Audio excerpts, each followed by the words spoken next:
los escenarios electorales de cara a las presidenciales en el país, lo que ha ocurrido en estas últimas horas. Por un lado, la oposición de Venezuela señala que ha sido justamente un atropello histórico el bloqueo para la inscripción de su candidata Corina Lloris, y por el otro vemos la inscripción de las candidaturas de Manuel Rosales y de Enrique Márquez. ¿Qué está pasando? ¿Cuáles son los escenarios para la oposición venezolana?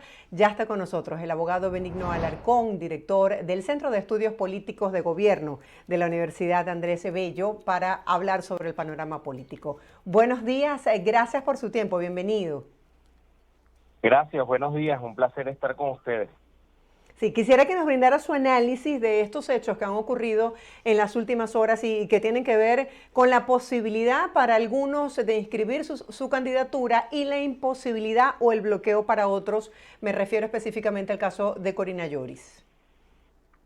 Bueno, a ver, nosotros estamos en un escenario, y perdona que empiece con una pequeña introducción, digamos algo académica, pero necesaria. Nosotros estamos en un escenario típico de lo que se conoce como una autocracia electoral. Las autocracias electorales, que por supuesto no son democracias, por eso los llamamos autocracias, son gobiernos que necesitan de la legitimación electoral, pero por supuesto no están dispuestos a perder el poder. Entonces, normalmente lo que se da en estos procesos son elecciones multipartidistas donde se coloca candidatos que de alguna manera son de oposición o se consideran de oposición o se venden como oposición, pero que no tienen ninguna posibilidad de competir con el gobierno y que en la mayoría de los casos están cooptados por el gobierno, están de alguna manera condicionados por el gobierno. Y eso es lo que nosotros estamos viendo en Venezuela en este momento. El gobierno necesita decir que en Venezuela va a haber una elección democrática, la manera de darle a esto la estética, por decirlo así, de una elección democrática es incluir a muchos partidos e incluir muchos candidatos, pero de alguna manera excluir a aquellos que representan un peligro para el gobierno. Sí, justamente se decía ayer que no querían a ningún candidato que le hiciera sombra a Nicolás Maduro. En este sentido, el CNE descartó ayer esta prórroga que habían solicitado en la plataforma unitaria para poder inscribir a su candidata. También dijeron a última hora que iban a revisar, es decir, hay una serie de desinformación con respecto a este punto. Quisiera que nos aclarara cuál es su versión. Bueno, la verdad, como tú bien dices, es que ha habido muchos rumores. Ayer fue un día muy movido, donde rumores iban y rumores venían, pero al final del día los escenarios que terminaron concretándose, digamos que aunque fueron un golpe muy duro para la gente que quiere cambio en Venezuela, no fueron del todo, digamos, inesperados o sorpresivos, ¿no?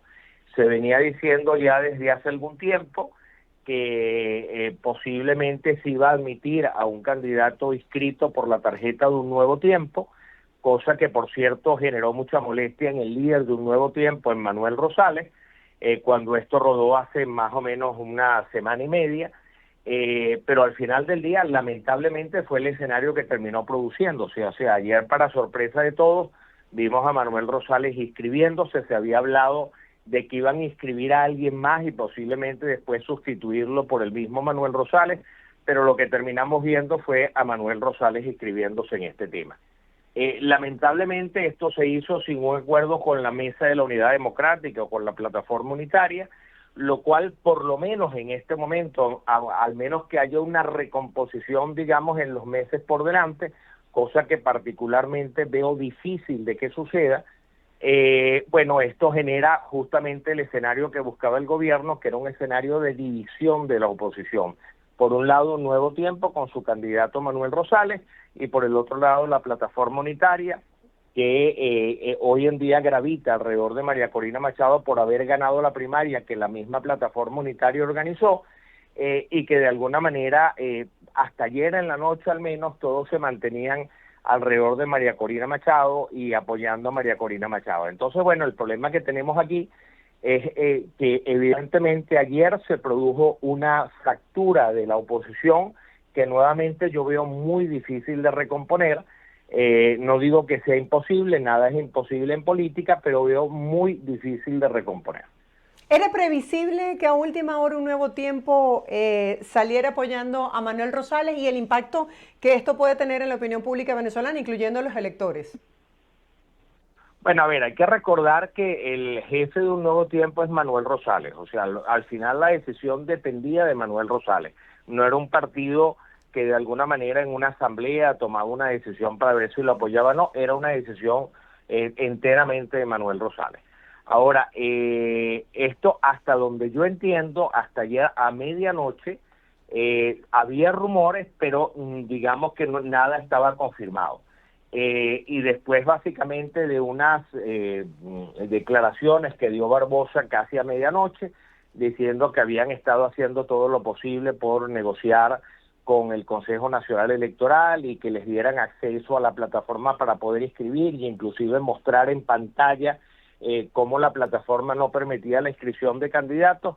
Sorpresivamente pues apareció Manuel Rosales en el Consejo Nacional Electoral, lo que indicaba que la inscripción electrónica ya se había hecho y estaba cumpliendo con el paso final de esa inscripción, que era la entrega de algunos recaudos que hay que hacer físicamente ante el Consejo Nacional Electoral. Eso fue la escena que vimos ayer. Hace un momento también se hablaba mucho de Enrique Márquez cerca de la medianoche porque se había inscrito en último minuto. Bueno, en último minuto no, un poco más temprano que Manuel Rosales, pero la realidad del asunto es que nuevamente creo que el caso de Enrique Márquez encaja, al igual que los otros casos, en el de una multiplicidad de candidatos que no tienen ninguna oportunidad en esta elección, que no tienen ningún número, ningún apoyo en este momento y que engruesan la lista de quienes de alguna manera contribuyen voluntariamente o no, intencionalmente o no, a orquestar esta estética de elección democrática. Lo más lamentable aquí, digamos que el daño mayor está con la inscripción de Manuel Rosales, que se hace sin el apoyo de la Mesa de la Unidad Democrática o de la Plataforma de la Unidad Democrática, que vamos a ver nuevamente si esto se puede recomponer después de esta inscripción o si definitivamente se va a traducir en una fractura, digamos, incurable de la oposición, que es el escenario planteado por lo menos al día de hoy. Sí, siempre se ha dicho que en política se dan muchas negociaciones tras bastidores, ¿no? Por decirlo de alguna manera. ¿Qué cree usted que pudo haber pasado el día de ayer, que hubo tanta información cruzada y que terminaron estos candidatos inscribiéndose, como usted lo decía, a última hora? No, bueno, yo lo que creo honestamente no es que hubo cambios, yo creo que había mucha especulación, para serte franco, pero yo creo que las decisiones que de lo que vimos ayer ya estaban tomadas hace tiempo, sencillamente no las conocíamos porque nunca se hicieron públicas, pero había rumores básicamente por noticias y desinformación que iba y venía. Pero yo no creo que esta fuera una decisión tomada en el último minuto, no creo que haya sido una decisión digamos que no había sido tomada con anterioridad. Recordemos que se hablaba de esto ya desde hace algunas semanas, y aunque se negó, pues es el escenario que terminó concretándose al final del día. Yo creo que lamentablemente, por la información que manejo, es que no hubo negociación entre la Plataforma Unitaria y Un Nuevo Tiempo para escribir a Manuel Rosales. Creo que esto tomó por sorpresa a todos los partidos de la Plataforma Unitaria. Ojo, no porque no hubiese cierta información o hubiese cierto nivel de desconfianza de que esto iba a suceder, pero sí porque hasta el último minuto todo el mundo apostaba a la unidad y de que todo el mundo se iba a mantener en la misma página. Y al final del día, el que haya sucedido esto, con toda franqueza, creo que tomó por sorpresa a todos nuevamente, no en el sentido de que no lo esperaban o de que no lo veían posible, pero sí el ver concretar la acción terminó de alguna manera siendo un duro golpe para la Plataforma Unitaria. ¿Cómo quedan ellos dos ante el país? ¿Quiénes dos, perdona? Bueno, Manuel Rosales y Enrique Márquez, ambos zulianos, con estas inscripciones, cuando la gente pues se ha manifestado por la unidad y por la figura de María Corina Machado, y en este caso por Corina Lloris, que fue la designada por María Corina Machado para de alguna manera sustituirla como candidata presidencial.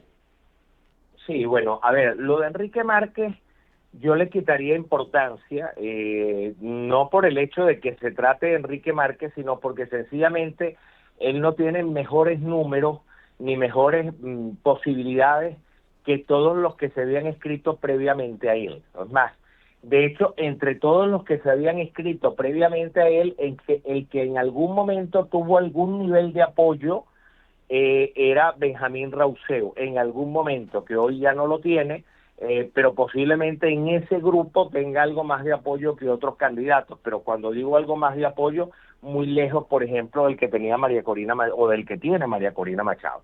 Entonces, aquí digamos que la candidatura de Enrique Márquez no pesa más que el resto de las candidaturas. El caso de Rosales es un caso distinto, no solamente por tratarse del gobernador del Zulia y por ser Manuel Rosales, líder de un partido político que forma parte de la plataforma unitaria, además de un partido político de los importantes en el país, de los 4 más grandes, sino por el hecho de que hasta ahora un Nuevo Tiempo ha jugado siempre con la plataforma unitaria, ha estado siempre apegado a las decisiones que se tomen en la plataforma unitaria. Y ayer ese esquema de alguna manera se rompió. Ayer de alguna manera el partido Un Nuevo Tiempo y su líder Manuel Rosales salieron del esquema de la plataforma unitaria y jugaron de manera individual. Y esto justamente es lo que crea distorsiona mucho más el escenario.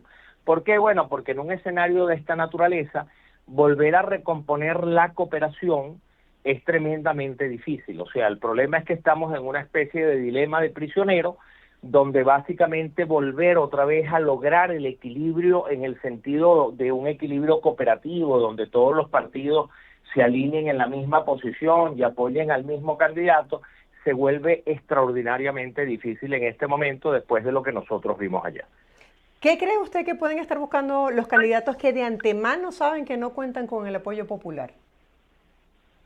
Bueno, yo creo que lo que están buscando básicamente es, por un lado, tener algún tipo de figuración política que les permita lanzarse a otros cargos de cara a la elección de 2025. Hay que recordar que en 2025 se van a celebrar en Venezuela todas las demás elecciones, a excepción de la presidencial, que es este año.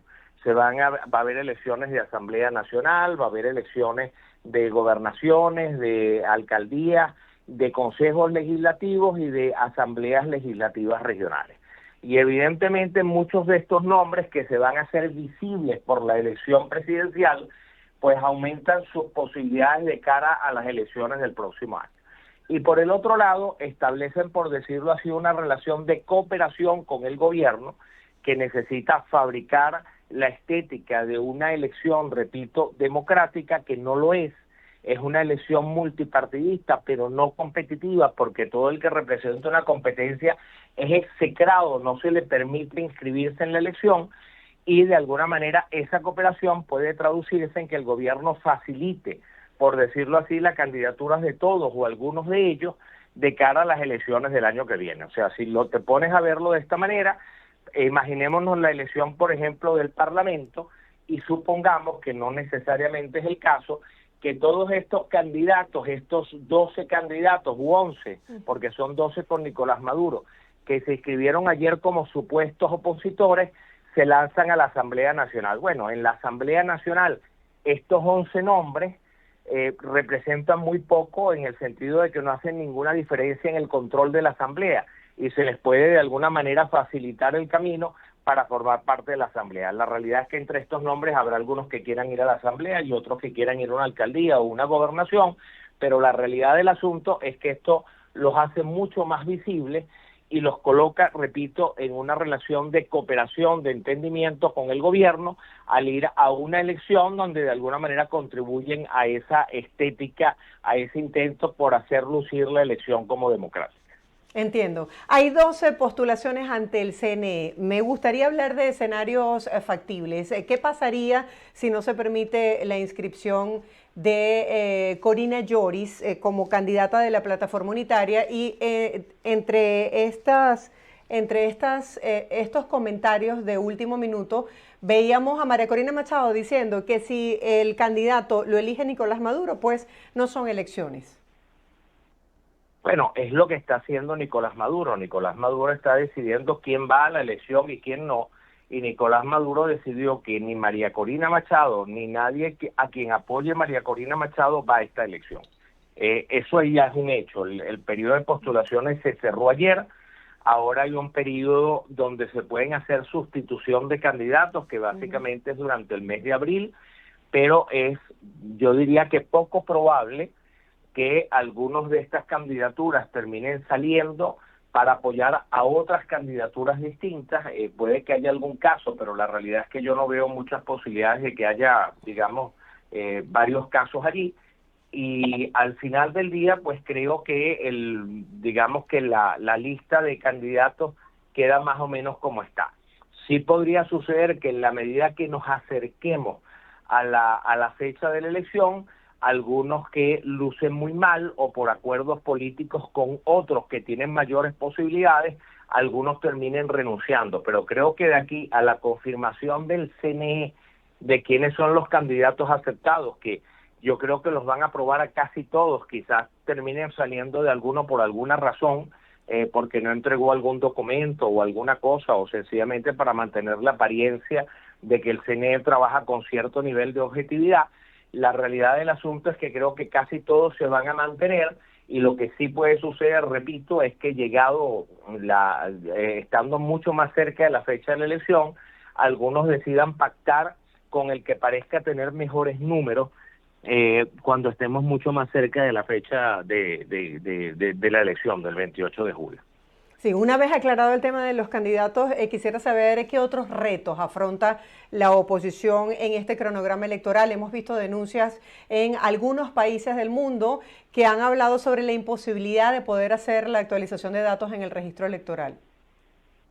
Sí, bueno, eso es cierto. La realidad es que en la mayoría de los países, por no decir que en todos, se ha impedido que que los electores que viven fuera de Venezuela puedan registrarse o puedan actualizar su registro. Lo mismo está sucediendo internamente, aunque de alguna manera se ha abierto una mayor cantidad de centros para actualizar el registro. La realidad es que en promedio se ha abierto un centro por cada 4 parroquias, en promedio, lo cual es a toda vista insuficiente para poder procesar alrededor de 3 millones de actualizaciones que habría que hacer, más de 3 millones de actualizaciones que habría que hacer, porque solamente nuevos votantes no inscritos pudiéramos estar en el orden de los 3 millones. Y si a eso sumamos migraciones internas, pues pudiéramos estar hablando fácilmente por encima de los 4 millones. Y esto es prácticamente imposible de hacer con el número de centros que se han abierto. Y en el exterior igual, inclusive en aquellos países donde hay relaciones diplomáticas y donde hay una embajada y un consulado funcionando, hasta donde yo sé, en ninguno de ellos se ha abierto la posibilidad de que la gente pueda actualizar su registro. Y esto tiene una lógica. El gobierno sabe que quien se fue del país se fue porque no le gustaba el gobierno, porque sentía que no tenía un futuro aquí, y evidentemente ese votante siempre va a votar contra el gobierno, y justamente esa es la razón por la que el gobierno prefiere dejar a ese votante por fuera. ¿Cuáles han sido las reacciones de la comunidad internacional ante estos obstáculos que se han presentado para poder realizar la elección presidencial? Y a nivel interno, ¿qué se comenta, qué se dice en la calle en Venezuela? Bueno, la realidad del asunto es que al presente momento todavía es muy temprano para ver cuáles son las reacciones de la gente. Uno puede ver algunas cosas en redes sociales, pero las redes sociales solamente muestran, digamos, una parte muy pequeña de lo que puede ser la opinión pública y no es representativo, por decirlo así. Pero lo que yo me imagino es que en este momento debe haber mucha confusión y mucha decepción en general. Y evidentemente esa es una reacción que posiblemente va a durar algún tiempo hasta que las aguas se vayan asentando y la gente vaya tomando una decisión entre votar, no votar, apoyar a alguien, no apoyar a alguien, pero el momento actual debe ser de mucha confusión. Yo la impresión que tengo es que esto vuelve a colocar a buena parte de los electores opositores ante el dilema entre votar o no votar, entre si vale la pena votar o no vale la pena hacerlo. Y eso va a ser un debate que seguramente vamos a ver en redes sociales y vamos a ver en la calle durante los próximos días. La decisión que tome la gente al final va a depender en buena medida de las reacciones que tenga el sector político venezolano, sobre todo la reacción que tenga María Corina Machado hacia lo que está sucediendo. Por eso decía hace un momento que yo veo tremendamente difícil poder recomponer esto en una relación de cooperación entre la plataforma unitaria y el candidato de Un Nuevo Tiempo, por la manera en que se manejó este tema. Ojalá yo esté equivocado y ojalá haya alguna manera de recomponer esto, pero yo lo veo tremendamente difícil. Y lo veo también tremendamente difícil porque el electorado que apoyó a María Corina Machado es un electorado que de alguna manera se ha sentido desencantado por lo que han sido las jugadas de la oposición en general en el pasado, por no haber logrado resultados.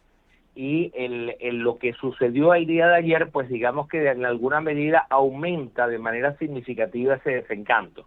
Y entonces, evidentemente, para alguien que lidera ese sector, como el caso de María Corina Machado, ponerse contra la corriente y tratar de alguna manera de cambiar su discurso para decir que, bueno, que de todas maneras hay que apoyar al candidato que se postuló, bueno, es un tema que sin lugar a dudas tiene el peligro de dilapidar una parte importante de su capital político, ¿no? Y es algo que todo líder político, pues por supuesto, tiene que medir y tiene que considerar. La gente votó por una narrativa, votó por una promesa, votó por una posición política, y es muy difícil decirle a la gente de la noche a la mañana que se olviden de todo lo que se ha dicho y que ahora vamos a cambiar de posición. Es muy complicado. Una última pregunta. Sí, Ajá. la gente está participando y dice la abstención no es una opción. Tomando en cuenta esta situación de autocracia que usted señala existe en Venezuela, ¿cuál pudiese ser la estrategia de aquí en adelante bajo este panorama de María Corina Machado? Mira, a ver, el tema de que la abstención no es una opción ciertamente es una opinión que ha crecido de manera significativa en los últimos tiempos. Pero la realidad es que no es la opinión de todos como algunos tratan de decir. La realidad es que yo me atrevería a decir que del lado de la oposición hoy en las circunstancias actuales con una María Corina Machado que no puede correr, yo diría que esa oposición se puede dividir en dos partes, entre los que sí piensan que vale la pena seguir apostando a lo electoral y quienes de alguna manera abandonan en la ruta electoral. Entonces hay que tener cuidado con eso porque eso no es una posición, digamos, unánime, y ahí se genera una división importante con los hechos que sucedieron ayer y se profundiza esa división con los hechos que sucedieron ayer. El tema aquí básicamente es que si no hay capacidad, o sea, el único camino que le queda a la oposición e incluso le queda a la comunidad internacional democrática es aumentar la presión por elecciones democráticas en Venezuela. Si en Venezuela no se tiene la capacidad para aumentar la presión interna para que haya elecciones democráticas, no como las que tenemos hoy, que son multipartidistas pero no competitivas, sino que sean verdaderamente competitivas, la realidad del asunto es que el camino ya está trazado y es el que el gobierno de alguna manera está trazando. Pero si la presión interna y externa aumenta para que el gobierno tenga que rectificar, pues entonces nosotros pudiéramos ver un escenario distinto. Va a ser muy difícil de materializarlo, pero es el único camino que le queda. Si esto no se puede hacer, pues sencillamente el gobierno seguirá adelante con la ruta que ha trazado. Gracias por su tiempo y por su análisis. Feliz día. Siempre a la orden. Muchas gracias. Un honor acompañarle. Un placer. Estábamos escuchando este análisis sin desperdicio del abogado Benigno Alarcón el día de hoy, compartiendo con nosotros sus impresiones sobre lo que ha ocurrido en estas últimas horas en cuanto al panorama político electoral en Venezuela.